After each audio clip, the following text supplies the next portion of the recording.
Elle est là-haut. Bon, ben, on enchaîne tout de suite.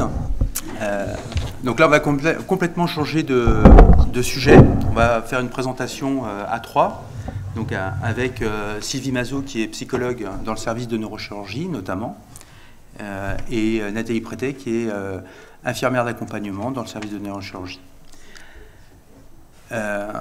Madame Ignaton avait proposé qu'on discute un petit peu de l'annonce, une annonce en termes assez général. Alors nous, on travaille dans le service de neurochirurgie sur l'annonce depuis de nombreuses années, depuis en 2009, où on avait eu l'occasion d'avoir des infirmières dites d'annonce. Je vais vous présenter quelques diapositives sur la réglementation qui remonte à maintenant plus de 20 ans, 25 ans.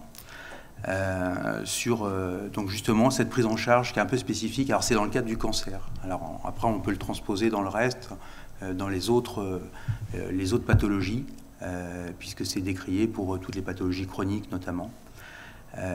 Donc je vais vous donner un peu les principes généraux. C'est quand même extrêmement important de s'intéresser à ça, parce que les patients qui sont ici le savent bien. C'est quand même un grand problème le jour où on annonce une tumeur cérébrale, surtout peut-être une tumeur cérébrale. Et nous, on a travaillé beaucoup là-dessus parce que, en parallèle du méningiome, eh bien, on a une tumeur qui est extrêmement grave, qui s'appelle le glioblastome, qui est un vrai cancer cérébral avec une moyenne de survie de quelques mois. Et donc, c'est vrai que c'est un impact qui est extrêmement important, avec des traitements, malheureusement, qui ne sont pas très efficaces. Alors, pas pour plomber l'ambiance que je parle de ça, mais voilà l'origine des choses. Et on en a fait des publications, un bouquin, je ne fais pas de promotion, mais un bouquin, et on a surtout obtenu cette année un protocole national de recherche en soins paramédicaux, un PHRIP, qui va nous permettre de, on l'espère, démontrer que la formation en annonce permet d'améliorer la prise en charge des patients, en tout cas dans ce registre de l'annonce et de la prise en charge psychologique. Voilà, donc l'annonce porte une part d'impossible, un dialogue qui est paradoxal entre un médecin et un patient. L'un annonce une vérité médicale qui doit impliquer l'adhésion du patient, qui lui, on va dire, effondré par le choc psychologique, ne souhaite entendre qu'une seule bonne nouvelle. Et ça, je pense que c'est commun à tous les patients. On veut entendre une bonne nouvelle, mais malheureusement, ce n'est pas le cas, ou en tout cas pas toujours le cas. Il y a un dialogue qui doit être commun. Alors, je reviens juste sur la notion de bénin malin. Ça a fait l'objet de beaucoup de discussions, notamment avec Madame Ignaton. D'où le titre aujourd'hui, maladie sérieuse, ou maladie, mais on pourrait même dire très sérieuse. Quand on dit c'est bénin, c'est sur le plan des cellules, comme ça a été dit tout à l'heure par M. Veil. C'est uniquement de l'anatomopathologie. Le médecin biologiste qui regarde les lames et dit c'est bénin, c'est malin. Ça s'arrête là. Ça ne veut pas dire que la maladie est grave ou pas grave. Cette maladie, elle est grave. D'accord ? Mais ce n'est pas une maladie maligne au sens de cancer, hormis les grades 3, puisqu'il y a des grades 3 dans les méningiomes. Alors, dans le cadre réglementaire, donc ces informations qui doivent être loyales, claires, appropriées, donc le code de déontologie, de manière progressive et respectueuse. Ça, c'est commun à toutes les annonces, que ce soit l'annonce du diabète, de toutes les maladies. Et donc, il y a un historique, comme je vous le disais, qui remonte à en gros 25 ans. C'était les états généraux des malades atteints de cancer en 1998, qui avaient fait part de la nécessité de modifier la façon d'annoncer et puis peut-être le comportement de beaucoup de médecins vis-à-vis des pathologies, notamment des pathologies graves, et pour changer vraiment de façon de faire. Donc la loi de Kouchner en 2002, relative aux droits du malade, et puis ensuite les plans cancer. Alors je me suis arrêté au deuxième plan cancer parce qu'il y a eu une petite modification sur le suivant. Donc 2003-2007, le premier plan cancer qui a institué l'annonce avec un dispositif d'annonce Le deuxième plan cancer qui l'a rendu réellement obligatoire, on n'était plus dans l'expérimentation. Et puis, je ne l'ai pas mis là, mais le plan cancer suivant a même supprimé les fonds spéciaux. C'est très souvent le cas quand même quand l'État demande de mettre en route un dispositif quel qu'il soit. Il y a un moment où il y a une suppression des subventions nécessaires à la mise en route. On estime que c'est dans le roulement général. Ce qui nous a permis de passer du dispositif d'annonce au dispositif d'accompagnement. Et ce dispositif d'annonce qui était à partager, je veux dire, entre plusieurs services, c'était très bien de partager. Maintenant, on ne partage plus, il n'est que pour nous. C'est-à-dire pour tous nos patients de neurochirurgie et pas uniquement, évidemment, pour le cancer, parce que c'était un problème avant 2016. C'est-à-dire que quand ce n'était pas un cancer, eh bien, on n'avait pas accès au dispositif d'annonce. Ça, c'est quand même très, très problématique d'avoir une maladie grave et de ne pas pouvoir bénéficier parce que ce n'est pas étiqueté cancer. Alors, il y a un article qui est très intéressant, c'est celui qui est tout au bas, là, de 2012, de Runiewski, qui est un psychologue, donc je ne sais plus si c'est à l'IGR ou à l'Institut Curie, qui a écrit un article qui est extrêmement intéressant sur tout ça, et Sylvie je m'en inspire. On s'en inspire beaucoup. Alors, qui annonce? En fait, c'est tout le monde annonce. À qui incombe l'annonce? On va dire que l'annonce du diagnostic, et notamment encore lorsqu'il y a une intervention chirurgicale, il va y avoir un diagnostic définitif avec un examen anatomopathologique. Ça, c'est le médecin. Mais en fait, l'annonce, elle se fait par tous les professionnels que les patients vont rencontrer. Éventuellement, le radiologue, lorsqu'on va faire l'IRM pour la première fois, il peut y avoir une annonce.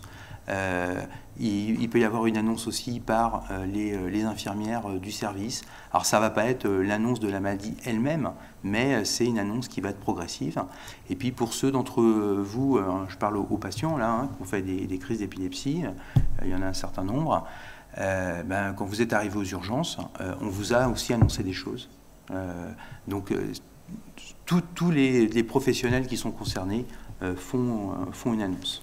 Et c'est un droit d'avoir une annonce qui est, là je reviens plus haut, qui soit progressive, respectueuse et en tout cas loyale. Alors qu'est-ce qui va être particulier à la neurochirurgie? C'est la symbolique du crâne, l'atteinte neurologique qui va pouvoir donc donner une gravité supplémentaire et parfois laisser des séquelles. L'anxiété, la dépression, qui peut être liée à la maladie, mais qui peut être lié à la localisation de la tumeur elle-même. Et parfois, on a du mal à faire la part des choses entre les deux. Est-ce qu'il y a une dépression parce qu'on est malade et qu'on a une maladie grave, ou parce que tout simplement, ça touche des zones du cerveau qui vont entraîner, sur le plan neurologique, une dépression. Donc la gravité de la maladie, je vous l'ai dit, le glioblastome, c'est pas rare. C'est pas très fréquent, mais on a plusieurs cas par an de patients hospitalisés en psychiatrie pour une dépression sévère.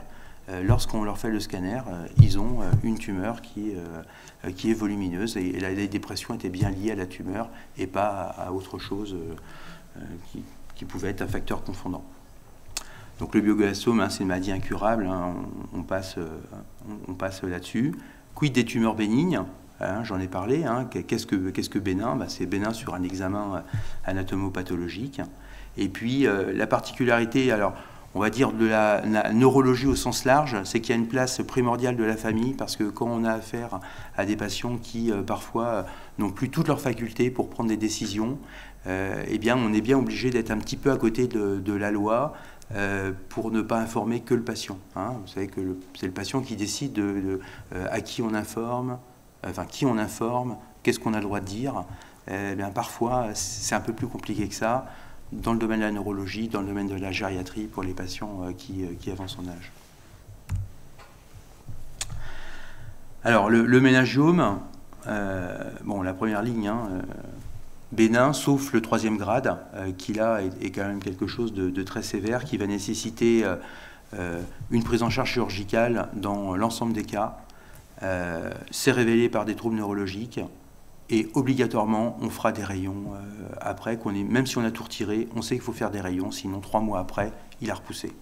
Donc celui-là, on sait qu'il ne met pas 30 ans à pousser, mais un gradin, il ne met pas toujours 30 ans à pousser. J'ai beaucoup de cas où, en quelques années, on part de zéro. Hein. On a une IRM qui montre qu'il n'y avait rien, et des gens qui n'ont pas pris forcément de progestatif. Hein. Et quelques années après, on a une tumeur qui est très volumineuse. Donc ça peut pousser rapidement, même un gradin. Les troubles neurologiques, hein, l'épilepsie, les déficits neurologiques, les atteintes visuelles, auditives, cognitives, on aura un topo tout à l'heure, hein, sur tout ce qui va être ce qu'on va appeler le handicap non visible, et c'est peut-être ce qui est le plus difficile à porter. La surveillance, qui est un traitement chirurgical ou qui n'est pas traitement chirurgical, qu'on fasse ou pas des rayons aussi d'ailleurs, il y aura une surveillance IRM. Il faut bien avoir conscience de ça. La surveillance IRM, on va la faire opérer, pas opérer, parce que quand on opère, on ne garantit pas qu'on a tout retiré. Même s'il n'y a plus rien sur l'IRM, ça peut repousser. Et parfois, on le voit repousser 10 ans, 15 ans après. Donc cette surveillance va être très longue. L'arrêt des éventuels progestatifs, avec un point d'interrogation, parce que comme ça a été dit tout à l'heure par M. Veil, ils n'ont pas toujours été mis pour rien. Et donc parfois, il faut se poser la question, est-ce qu'on peut ou pas les mettre? Est-ce qu'on peut ou pas les continuer, les poursuivre, pardon. Ça peut être des discussions, et il avait été question éventuellement même de faire une RCP nationale à ce sujet, pour essayer de discuter les dossiers en disant est-ce qu'on prend le risque, dans certaines localisations, pour des tumeurs petites, d'accepter de poursuivre les progestatifs. Il y a plein de discussions à avoir sur les progestatifs, hein, comme ça a été fait tout à l'heure. Hein. Moi, je considère que le progestatif, c'est donner à manger à sa tumeur chaque jour. Hein. Donc, il faut avoir conscience de ça. Et il y a plein d'exemples que le progestatif soit ou pas à l'origine de la tumeur. Le jour où on met des progestatifs, s'il y a une tumeur, chaque jour, on lui donne un petit peu à manger pour qu'il grandisse. C'est trivial, mais c'est la réalité. J'ai juste un tout petit cas clinique après, qui est malheureusement pas si rare que ça. Donc le traitement chirurgical, radiothérapie, il y a des indications de radiothérapie sans anapathe. Typiquement, c'est le méningiome du sinus caverneux. Donc c'est une grosse veine à la base du cerveau. Il ne faut pas aller opérer dans cette région-là, ça peut être redoutable. Donc on peut faire des rayons d'emblée, ça ne pose aucun problème à un radiothérapeute de le faire sans preuve. De même que pour les méningiomes de la gaine du nerf optique, ils ont une forme caractéristique. On a quelques autres examens pour démontrer que c'est bien des méningiomes. Donc c'est les TEP de Tatoc, hein, pour ceux qui ont peut-être déjà entendu parler de ça. Et à partir du moment où c'est positif, on sait que c'est un méningiome, ça pose pas de soucis. Après, il y a des discussions sur est-ce qu'il vaut mieux faire une irradiation ou une chirurgie dans certaines localisations. Ça, c'est autre chose. Ça dépend de plein d'autres choses. Il n'y a pas d'autres traitements. Alors, oui, il y a d'autres traitements, mais en deuxième, troisième ligne. Et c'est des traitements qui ne sont pas très efficaces. L'efficacité, elle est entre 0 et 5% d'efficacité. Donc, on propose des choses, mais voilà, c'est quand même pas, c'est pas ce qui va guérir la maladie. Ça va retarder un peu l'évolution. Pour ces traitements, ils ne sont pas très nombreux. Il y a deux classes qui sont très souvent sur des protocoles de recherche d'ailleurs actuellement. Donc découverte de la maladie, la sémiologie, c'est-à-dire les signes, hein, si on arrive pour une crise d'épilepsie ou un trouble neurologique, hein, identifier ce trouble neurologique et puis le rapporter à la cause. Radiologie, les hypothèses, parce que tant qu'on n'a pas de preuve anapathe, on fait des hypothèses, même si nos hypothèses, la plupart du temps, on a quand même une quasi-certitude. Et puis l'annonce définitive, c'est quand on a l'analyse anatomopathologique, hein, c'est écrit histologie, mais ça veut dire la même chose. L'histologie, c'est quand le tissu est normal, anatomie pathologique, c'est quand il n'est pas normal. C'est la même chose. Et là, il y aura un traitement proposé, l'évolution, la rechute, soins palliatifs. Pour les grades 3, oui, il y a parfois une évolution en soins palliatifs. Un cas clinique, patiente de 47 ans qui a pris l'Androcur pendant 20 ans pour un hirsutisme, dépistage systématique en 2021. Donc on pourra s'interroger, pourquoi pour 2018? Pourquoi est-ce qu'on a eu un délai là supplémentaire? Donc défaut d'information, pas reçu les lettres, enfin médecin traitant qui ne savait pas. Et puis on diagnostique un petit méningiome, entre guillemets, hein, petit. la patiente, elle arrête l'androcure, et puis on lui met en route un autre progestatif microdosé. Et puis elle trouve que son hirsutisme revient, donc on lui donne un progestatif mini-dosé. Et là, au bout de 3 mois, elle a une baisse d'acuité visuelle. D'accord ? Donc, on part d'un petit ménagiome avec 20 ans d'androcure, et puis on continue, finalement, on arrête l'androcure, mais on continue à lui donner à manger. Donc, il pousse, et s'il est mal placé, eh bien, il est révélé par des troubles visuels. Autre chose, en 2021, s'il y a eu un petit ménagiome, il aurait dû avoir un suivi. Il y a automatiquement un suivi. Alors quand c'est tout petit comme ça, on va peut-être faire une IRM de dans 3-4 ans, hein, mais il y a obligatoirement un suivi. Donc ça c'est un élément qui est important. Alors ce cas, il est à la fois fictif et pas fictif. Hein. Ça concerne des dossiers comme ça, j'en ai plein. Hein. J'en ai une patiente que j'avais opérée, ça devait être en 2011 ou 2012. Elle était sous luténil, elle a arrêté, donc au moment où on a fait le diagnostic, parce que ça fait comme très très longtemps qu'on sait quand même. Hein. Depuis les années 90, les premières publications, c'est 91 ou 92. Hein.